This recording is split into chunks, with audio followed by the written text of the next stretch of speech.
ನೀಲಗಿರಿ ಮರಗಳ ಬಹಿರಂಗ ಹರಾಜಿನ ಬಗ್ಗೆ ಸಾರ್ವಜನಿಕರಲ್ಲಿ ಹಾಗೂ ವ್ಯಾಪಾರಸ್ಥರಲ್ಲಿ ತಿಳಿಯಪಡಿಸುವುದೇನೆಂದರೆ, ಕೋಲಾರ ಜಿಲ್ಲೆಯ ಮುಳಬಾಗಿಲು ತಾಲೂಕಿನ ಮುಡಿಯನೂರು ಸರ್ಕಾರಿ ಹಿರಿಯ ಪ್ರಾಥಮಿಕ ಶಾಲೆಯ ಸರ್ವೆ ನಂಬರ್ 378, 379, 384 ಮತ್ತು 135 ರ ಜಮೀನಿನಲ್ಲಿರುವ ನೀಲಗಿರಿ ಮರಗಳನ್ನು ಸರ್ಕಾರಿ ನಿಯಮಾನುಸಾರ ಹಾಗೂ ಅರಣ್ಯ ಇಲಾಖೆಯ ಷರತ್ತುಗಳಿಗೆ ಒಳಪಟ್ಟು ದಿನಾಂಕ ಜನವರಿ 18 ರ ಶನಿವಾರ ಬೆಳಗ್ಗೆ 11:30 ಗಂಟೆಗೆ ಶಾಲಾ ಆವರಣದಲ್ಲಿ ಬಹಿರಂಗ ಹರಾಜು ಮಾಡಲಾಗುವುದು.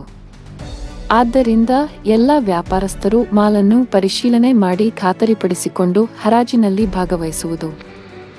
ಅದೇ ರೀತಿ ಹರಾಜಿಗೆ ಭಾಗವಹಿಸುವವರು ತಮ್ಮ ಪಾನ್ ಕಾರ್ಡ್ ಮತ್ತು ಆಧಾರ್ ಜೆರಾಕ್ಸ್ ಹಾಗೂ 10,000 ಠೇವಣಿಯೊಂದಿಗೆ ಭಾಗವಹಿಸುವುದು.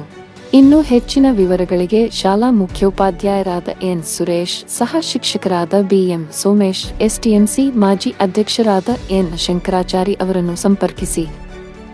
ಸ್ಕ್ರೀನ್ ಮೇಲೆ ಕಾಣಿಸುವ ಮೊಬೈಲ್ ನಂಬರ್ಗಳಿಗೆ ಕರೆ ಮಾಡಿ ಸಂಪರ್ಕಿಸಬಹುದು.